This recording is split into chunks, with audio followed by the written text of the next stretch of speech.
پہلی قربانی عرفہ کے دن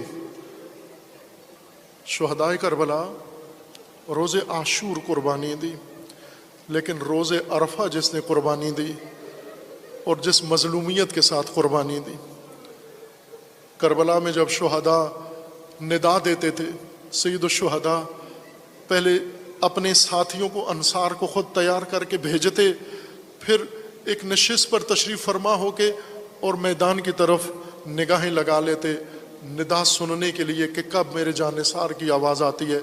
جب میدان سے آواز آتی تھی الیہ الیہ یا مولا، مولا آئیے، آپ کا جانثار فدا ہو گیا، سید الشہداء اٹھتے، ذوالجناح پہ بیٹھتے، اس کو ایڑ لگا کے شہید کی لاش پہ چلے جاتے، اس شہید کی لاش کو اٹھا کر سینے سے لگاتے، پیشانی پہ بوسہ دیتے اور اسے لے کر گنج شہداء میں آ کر شہداء کے ساتھ وہاں لٹا دیتے۔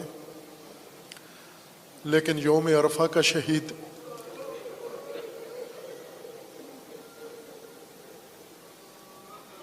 وہ مہمان جس کو طلب کیا گیا تھا، وہ مہمان جس کے ہاتھ پہ بیعت کی گئی تھی، 18,000 لشکر نے اس کے ہاتھ پہ بیعت کی تھی، اس کو وعدہ دیا، اس کو دھوکہ دیا اور اس کو تنہا چھوڑ دیا، اور اتنا تنہا چھوڑ دیا کہ اب کوفہ میں کوئی اس کا پرسان حال بھی نہیں ہے۔ ایک ضعیفہ کے گھر کے سامنے جا کر رات کی تاریکی میں بیٹھ جاتا ہے، وہ دروازہ کھول کے کہتی ہے اے جوان تو جو بھی ہے میرے گھر کے سامنے سے اٹھ کے چلا جا، تیرا بیٹھنا یہاں مناسب نہیں ہے۔ نگاہیں اٹھاتا ہے، دیکھ کے پھر سر جھکا لیتا ہے۔ 3 دفعہ جب یہ ماجرا تکرار ہوتا ہے، اس خاتون سے کہتا ہے اے خاتون اگر ہو سکے تو پانی پلا دے۔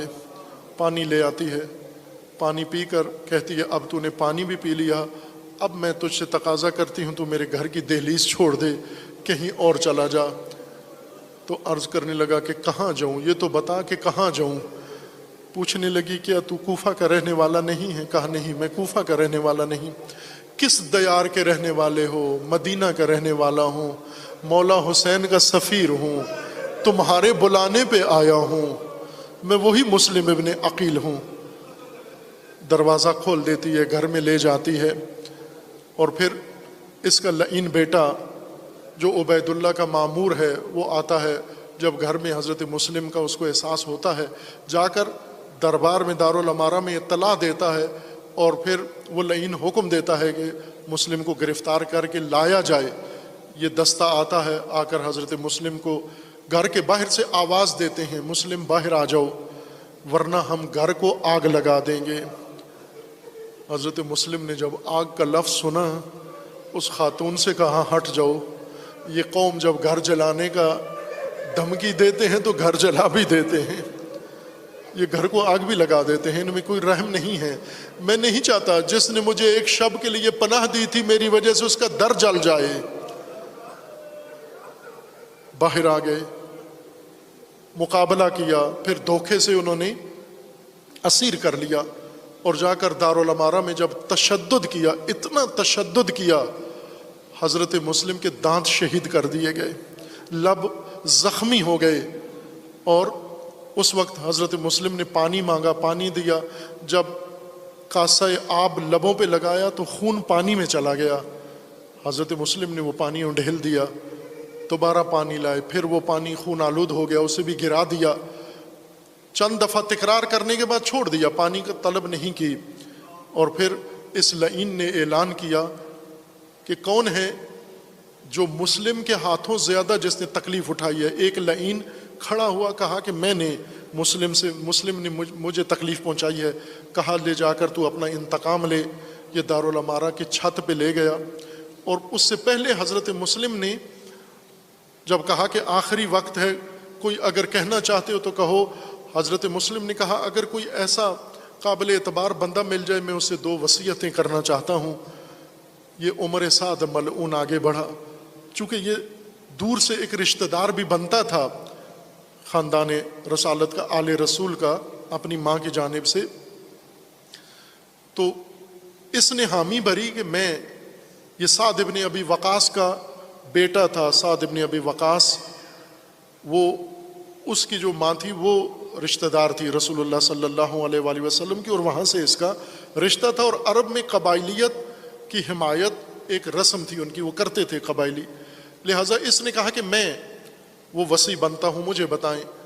حضرت مسلم نے کہا میں نے کوفہ والوں سے کچھ قرض لیا ہے، یہ میری شمشیر و زرہ لے کر بیچ کر میرا قرض ادا کر دینا، اور دوسری میری یہ وصیت ہے میرا پیغام میرے مولا حسین کو پہنچا دو۔ پیغام کیا ہے؟ فرمایا جا کر کہہ دینا حسین کوفہ میں نہیں آنا، کوفہ نہیں آنا۔ جب اس نے پوچھا کیوں ضروری ہے مولا حسین کو یہ پیغام پہنچانا، کیوں ضروری ہے؟ آنے دو کوفہ میں۔ کہا نہیں، اس لیے کہ میرے کہنے پر، میرے خط پر مولا حسین زہرا کی بیٹیوں کو لے کر آ رہے ہیں، اب میرا پیغام پہنچا دو، مولا کوفہ نہیں آنا۔ اور جب مولا کوفہ کے دوراہے پہ پہنچے، ایک شخص کوفہ کی جانب سے آیا اور اس نے آ کر جب خبر دی کہ مسلم شہید ہو چکے ہیں، اس وقت سید الشہداء نے انا للہ و انا الیہ راجعون پڑھا، اور اس کے بعد قافلہ روک لیا، وہیں پر سامان اتارا۔ حضرت مسلم کے بچوں کو بلا کر سید الشہداء نے ایک بیٹی کو ایک زانو پہ بٹھایا، دوسری بیٹی کو دوسرے زانو پہ بٹھایا اور ان کا سر چوما۔ جب بیٹیوں نے دیکھا کہ مولا اس طرح سے سر چوم رہے ہیں تو چہرہ دیکھ کر کہتی ہیں مولا ہم یتیم تو نہیں ہو گئی؟ اس وقت سید الشہداء کے آنسو گرے، اور سید الشہداء نے نفرین کی ان کو جنہوں نے مسلم کو شہید کیا۔ الا لعنۃ اللہ علی الظالمین فسیعلم الذین ظلموا ای منقلب ینقلب۔